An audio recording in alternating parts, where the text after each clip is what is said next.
ค่ะเขาสามัคคีพี่น้องเนาะมื้อนี้เนาะหับควันร้านเอวาลินเพิ่นมาเยี่ยมบ้านเยี่ยมเพื่อนปู่ย่าเนาะโดยเด้อพี่น้องเด้อตุ่มป้าจับกันเด้อกินแบบนี้แล้วหยาดกัน กินหยาดกันจังแสบกันนี่เนาะมันจังแสบดี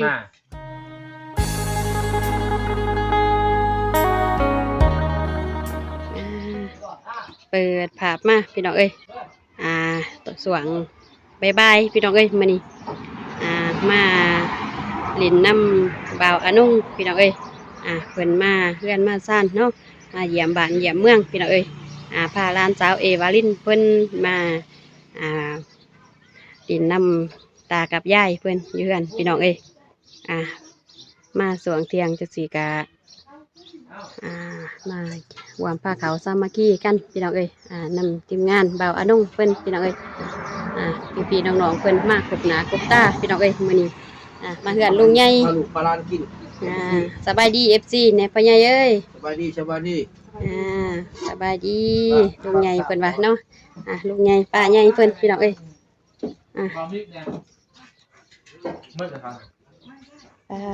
ทุกพี่น้องเอ้ยพี่น้องๆเนาะดูป่าเอามากบหน้ากบตาพี่น้องเอ้ย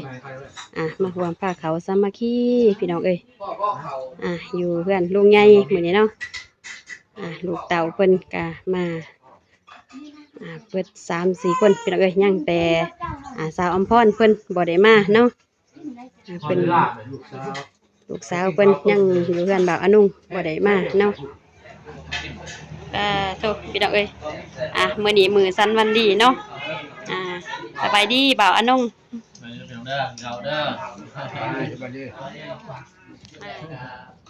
มื้อนี้เป็นมื้อพิเศษเนาะกินข้าวห่วมผ้าพี่น้องเอ้ยกินปลาห่วมถ้วยเนาะเป็นยังอีกไม่ดึง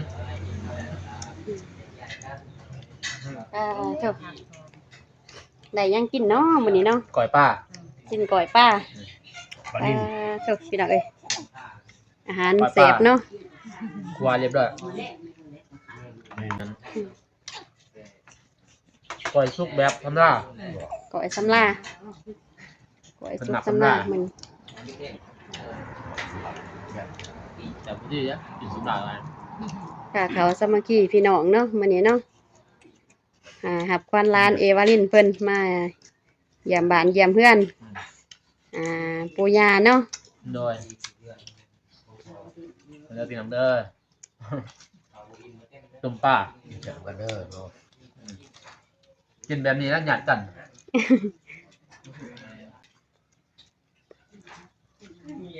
หอบได้เรื่อยโอ้ยเวลาใส่เป็นเดือนเลยบ่ได้เป็นมาเดือน2 เดือน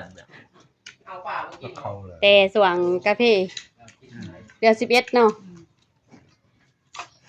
มากเดือน11พอดีเบิดเดือนบ่เห็นตอนเกี่ยวเขาบ่ได้มาทำหนักบ่ได้มาจนบ่เตียงมา2 เทื่อจะมาได้มาเบิ่งดอกอยู่เฮือนบ่แต่ฝุ่นนี่เนาะแต่เดือนเก่าคือ2 เดือนปลายเต็มเดือนเก่าเดือน10บ่ได้ลงมาบ้านเนาะบ่ติแล้วบ่าวอนุ่งเพิ่นก็ค่าภารกิจพี่น้องเอ้ยมื้อนี้ว่าสิไปพุ่นแล้วผมว่าเดี๋ยวไปซ้ำค่ะร้านเจ้าเพิ่นมาก่อนเนาะมาผูกแขนก่อนเกิดใหม่ว่าจะไปก็บ่าวสาบ่ยังพ่อแล้วพ่อเหลือแต่เพื่อทีมงานบ่าวสายบ่าวมิกเพิ่นบ่ให้ทั้งพูดด้วยคนนี่บ่าวมิกกินข้าวมื้อพูดการทาเป็นไงเถอะบ่าวมิกเพิ่นไปอยู่ภาคสุดท้ายเนาะที่ว่าถ้าเอิ้นว่าจะได้อัดหนามได้นี่เถอะทีมงานเพิ่นเนาะบ่าวมิกบ่าวสายเนาะทีมงานเพิ่น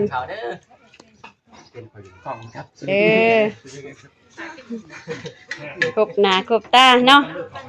กบทีมงานสบายดีเด้อบ่าวมิกสบายดีพ่อแม่พี่น้องเมื่อสุขคนเด้อมาเด้อมากินข้าวนำกันเด้อพี่น้องเอ้ยกินก้อยป้าพี่น้องกินก้อยป้าบ่ด้วยพี่น้อง กาซีมแล้วพี่น้องเอ้ยกินก่อนหมู่บ่มีเองครับ บ่มีหิวเขาวบ่ โดย ปกติแล้วเนาะเป็นพ่อครัวได้เพิ่นมื้อนี้เนาะบ่มีเพิ่นก็เป็นพ่อครัวพี่น้องเอ้ยกับบ่าวสายเนาะ แม่น ทีมงานเพิ่นพี่น้องเอ้ย สามไอ้น้องมือห่วง ตามไอ้น้องนุ่งห่วงได้นี่เนาะฝากติดตามหน่อยเด้อทางสอง สาวนุ่นน่ะเนาะ ๆ FC ไลน์ทาง สำคัญเด้อ สามหน้า ยังบ่ทันดัง ดอกไม้เนาะบ่าวสายเพิ่นพี่น้องเอ้ยบ่าวสายซาแนลแล้วก็บ่าวมิกเนาะบ่าวมิกคนรูปหล่อพี่น้องเอ้ยบ่าวอีหยังเขาเอิ้นว่าพอหางเมียปะเนาะแม่นบ่ซานุน่ะจะได้ร้องเพลงให้บ่าวมิกเป็นพิเศษเด้จังซี่เนาะ เอาสองไล่สดซานุน่ะนี่เด้อบ่าวมิกจะได้ตามหาครูใจให้เนาะตัวนี้ก็ยังเป็นพอหางเมียปล่อยอยู่พี่น้องเอ้ยฝาก ท่านขึ้นแล้วเด้อ พร้อมทีมงานเนาะพี่ๆน้องๆพี่น้องเอ้ยครบหน้าครบตามื้อนี้ลุงป้าพี่น้องเอ้ย ยังได้ใช้ไหม ป้าลุงมื้อนี้มาหับควันร้านหน่อยเพิ่นพี่น้องเอ้ยอยู่ที่เฮือน พอแล้ว พอบ่าวอานุ่งพี่น้องเอ้ยเท่านะอันนี้กระสวงบายแล้วพี่น้องเอ้ยเพื่อสิแล้วแดงอยู่คั่วกินพี่น้องเอ้ยคั่วปูคั่วปลาเนาะก็เลยเวลามาแน่พี่น้องเอ้ยเท่าเป็นจะได้ปลาสายเป็นจะได้กาดีใจที่กายมาลิมาเที่ยวเนาะเรื่องสื่อสารนะยังตอนหักไล่มีแต่กินข้าวสามัคคีเนี่ย กินก้อยปลาเนาะ โดย อาหารรักเลยนี่พี่น้องเอ้ยคันสิว่าจังหนึ่งกันอาหารจัดเลิศเนาะ เมนูก้อยปลาก้อยปลาเกตไตของเราเฮาพี่น้องเอ้ยถ้าว่ามีการมีงานกะลักๆก็แม่นปลาพี่น้องเอ้ยก้อยปลาแล้วก็ลาบไก่พี่น้องเอ้ยหับตอนพี่ๆน้องๆมาแต่ทางไก่เนาะเถอะเป็นจะได้เนาะแซ่บบ่ มีแต่น้ำชาได้พี่น้อง เกิด FC กินน้ำนี่เด้อ เรื่องมาเด้อพี่น้องเด้อกันเลยที่กินข้าวเที่ยง กินข้าวเที่ยงเนาะ ข้าวสามัคคี กินข้าวสามัคคีเพิ่นว่ามื้อนี้นี่กินข้าวหวมผ้าเนาะกินปลาหวมถ้วย ใส่ กินเพื่อนบ่าวสายเพิ่นเนาะมื้อนี้บ่าวสายบ่าวมิกเพิ่นบ่าวอนงมื้อนี้เนาะที่ว่าครบหน้าครบตาทราบแม่น้องนุ่งห่วงมื้อนี้พี่น้องเอ้ย เรียกว่าเป็นมื้อพิเศษสุดเนาะมื้อนี้เนาะได้มาพบหน้าพบตากันพี่น้องเอ้ยเท่าวันร้านหน่อยเด้พี่น้องเอ้ย เอาน้ำกินบ่ ฮะ น้ำกินเพราะว่าเขา โอ้สาด้วยนะอิ่มมาแล้ว ปลายังกินกับปลาแบบติดกับตา ได้แล้วขอบใจได้หลายบ่าวสายเอ้ย ตอบใจปวดอิ่มอยู่บ่รับตาพี่น้องเฮา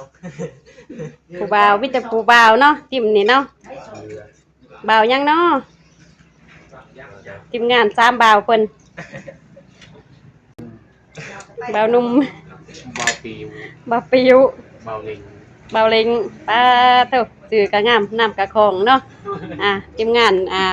ผู้บ่าวไต่ๆเฮาพี่น้องเอ้ยเท่าเท่า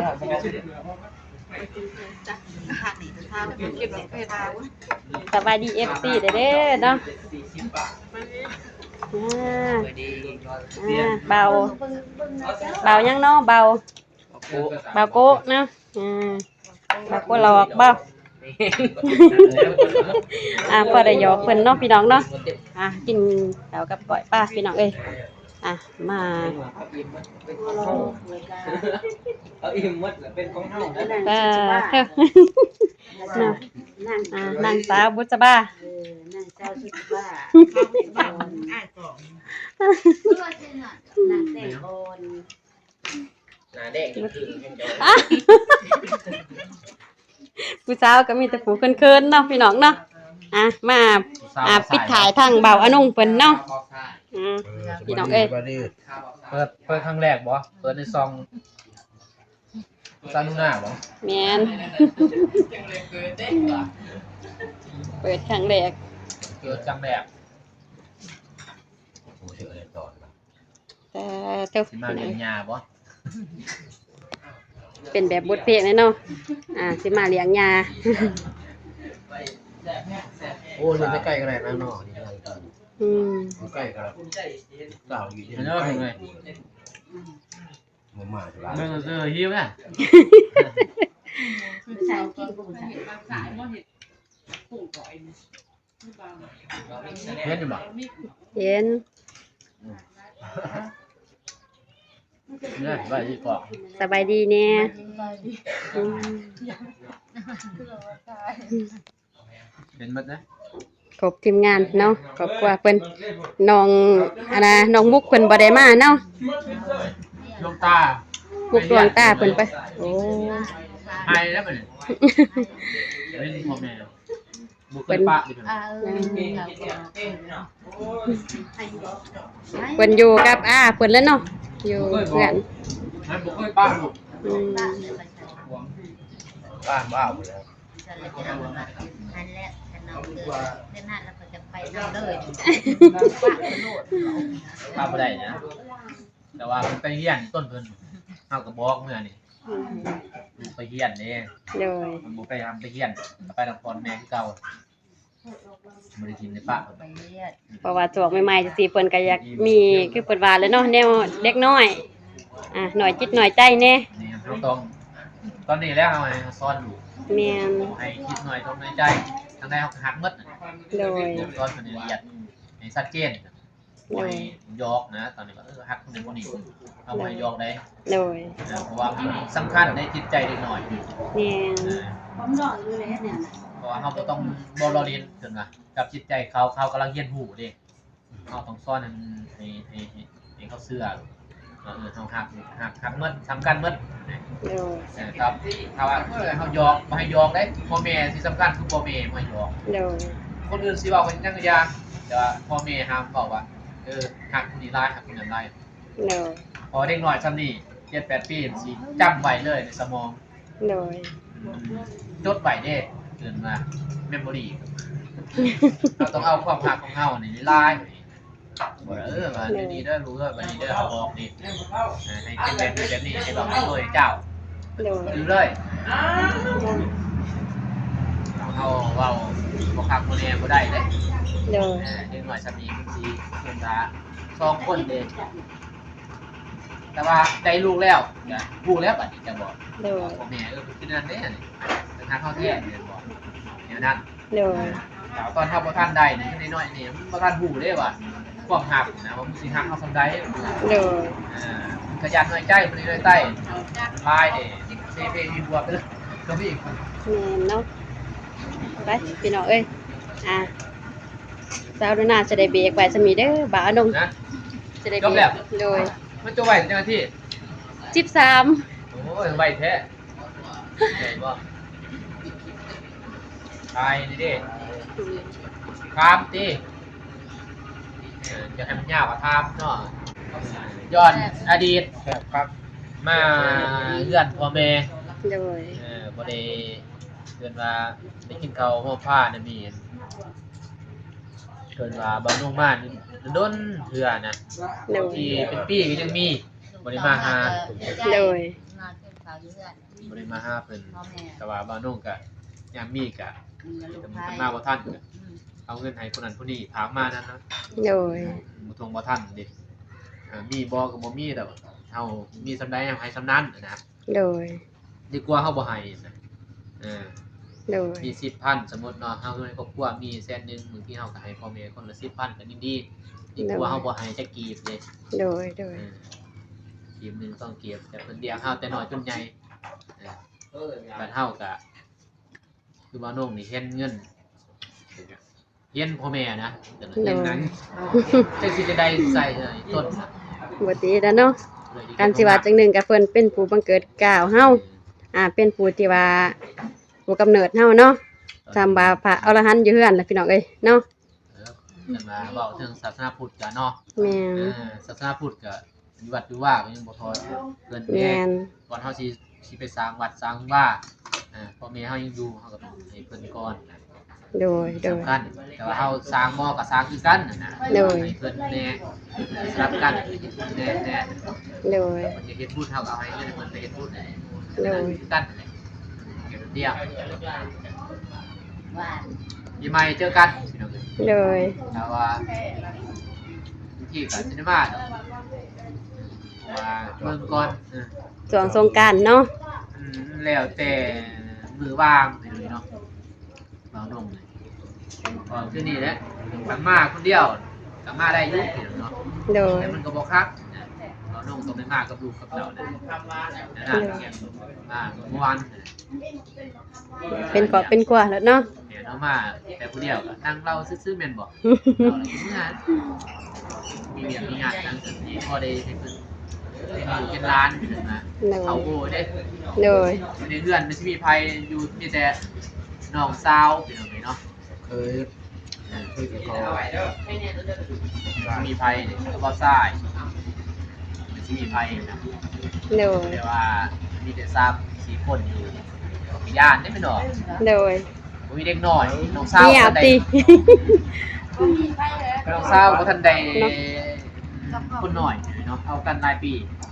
แต่ว่าในตะวัดนาเปิด โดยมีแต่ซองเถาเพิ่นสินั่งปากน้ำกันอุ้มอิ่มเนาะ ดูมีให้กับป้าเปิดแต่หันและกระลูกชื่อFP3 หั่นบ่ พิซซ่าแล้ว ไม่ว่าท่านนะแง่มว่าท่านโดดเนี่ย เสา เพิ่นได้โหลดที่เพิ่นจำบ่ เอา เปิดวิทยุเอา เขาแต่งเลย ซื้อ200,000 300,000บุก ช่องหา โฆษณาบ่ เห็นในป่า 200,000ซื้อให้เพิ่น ช่วงเพิ่นไปเผาสวนกาแฟเห็นบ่ ให้เงา เป็นหมู แล้วก็เกินเหตุ บ่ขาดคิดซ้ำเนาะ เรียกว่าเมื่อเลย โด เมื่อย ซะที่ต้นเพิ่น โดย เมื่อพายุเขาก็นอนนุ่งก็นอนบ่รับ โดย หัวเรื่องอู้ กับน้อง ปลา เพิ่นกำลังลงไปครั้งแรกเนาะ เรากับเมียว่ากูนี่บ่ให้เพิ่นไปก็ดีผมเขาไปนะให้เบิ่งวิทย์พายุก่อน โดย ข้าวมือไปแล้วไปเบิ่งแล้ว อายุอาจจะมือนั้นมา ไปก็ค่อยขี่รถขึ้นเลยแหละโอ้ยเป็นจังเด้อเป็นจังเด้อนะซองเลยแล้วขี่รถซองค่อยขับไป2เห็นนางโซโอ้เฮียอยากจะพงใหม่ตอนลง แม่นมื้อนั้นลมแห้งเนาะมื้อที่ว่าเพิ่นไปแม่นมื้อทำอิฐเห็นอยู่บ่าวอนงเพิ่น แน่ซองอยากจะพงใหม่เห็นเพิ่นนางโอ้มีแห้งดี ตอนเป็นหนักเลย น้ำมันสด แม่หมด ผักสดบางอย่างเป็นไหมเนาะ แมวใครเจ้าพี่น้องเอ้ แม่ ย ชอน แมวคอยตายแล้วจักไปเห็ดเนาะตายเองปะ มีมุมมากแยกเลยต้น เมื่อยมันเนี่ยเมื่อยอยู่เมื่อยเศร้าเลยก็ตาย ขาดมัน เบิดเวลามัน มันดนเนาะ ดุนได้เนาะ3 ปีเป็นบ่แต่แมวอายุมัน7 ปี โอ้ อายุแมวมันเท่านั้นบ่ จังหวัดเลย 7 ปี10 ปียังมีได้เนาะมีบ่ ติดตามโตเพิ่นยืน บ่นี่3 ปีนะประมาณ3 ปี พอล้างมือก่อน นี่ถ้ามันใหญ่ เกลี้ยงไปเลยเรียบร้อยมีแต่กระดูกเนี่ยเข่าพอดีหมดอย่างเดียว ยังพันไป เลือกก่อยอย่างไร อาหารสุดยอดเนาะมื้อนี้เนาะ โดยให้ซานูนากินก็บ่กินมื้อหน้ามื้อใดยามเพื่อนเพิ่น โดยยินดีต้อนรับเด้อย ามกับเพื่อนสาวนิดเพิ่น โดย ไปมาหาสู่กันได้ลงมากับไปลินในกันในซ่าน มีเวลาไม่ลาก็ไปนำได้ โดย มีเวลาไม่ลาก็มีแต่หาเที่ยวนี้เอ้าเด้อ โดย หาเบิ่งว่ามีบ่ครอบครัวทุกอย่างขึ้นมาขาดเคินก็เรามีต้องยังเสียบก็โทรเอาเรามีบ่นะ โดย มีอยู่พี่น้องเอ้ยเนาะต้องยังเสียบทางเมดาเพิ่นอยู่พุ่นแหละอยู่ ออสเตรเลียหรือออสเตรเลียเนาะ ออสเตรเลีย ออสเตรเลีย อ๋อ อยู่ โดย เพิ่นเป็นคนไทยเพิ่นอุ่นนุ่นหานเบาน่งเลยตรงจังสีได้10ธง10ธงก็ให้ประมาณนี้เนาะสิไปจักหน่อยว่าเห็นเซานิดเพิ่นว่ามีครอบครัวทุกอย่างนะสิไปจักหน่อย โดย ไปว่านี่ทางซาวนูนาหาน้ำแน่จังนี่อันนี้ โดย ซอยเรือแล้วยังมีอยู่ประมาณ8ธงเรือนครับผม โดย ไปซาวนิดมื้อนั้นก็ทุกอย่างสิไม่ได้เรือน โดย ทุกก่อนเรือจากไปซอยเรืออยู่เมืองกะลึกแล้วก็ซอยเรือทางบ้านแห่งวายดอนอยู่ร้านต้นไม้แล้วก็บ้านห้างแหละมีเรือ3ธงเลยให้สนิท2มีเรือธงนึงให้น้องนัก โดยน้องนักเพิ่นไปหาเยือนบ่ มาเยี่ยมย่าเพิ่นว่าคิดฮอดบ้า โดย ก็เลยให้เพิ่นซักพี่น้องเอ้ยเนาะ โดย ขอเขาเพิ่นว่าขอนำได้นะเพิ่นว่าเขาจะสอบหนึ่งว้ายเฮ็ดหยังเพราะว่าคนผู้เดียวกินข้าวสอบหนึ่งกินก่อนแล้วครับในมือละโลได้อยู่เนาะ โดย โลนึงบัดหมดมาเอากันแน่น่ะมีสอบหนึ่งก็ยันเอาไปขายนะ โดย ยันไปขายหรือยันมูลักนั่นแหละ แม่นเพราะว่าการเชื่อลูกแล้วก็ เพิ่ เพิ่ น น บ่ได้ใส่หลอกนี่ โอ้ เพื่อน เพื่อนบ่มีหลอกบ่ ไปโจมเอาหมด กันแน่นั้นก็มีความเสี่ยงสูงเลยเนาะอืม ซื้อเขาลูกเอา โดย หมดแห้งแบบบ่มีสิกินตลอดผมสอนเพิ่นให้ไปรับจ้างรับบายแหน่คนผู้เดียวกินอยู่ง่ายอยู่สะดวกห้ามื้อนึงบ่ได้กินนั่นน่ะผู้เดียวกินหยังก็ได้ โดย สบายดอกตอนนั้นมีแต่หาเตรียมนี่เด้อเดี๋ยวมันก็ดอนเด้ไอ้เบิ่มันอยู่ไกล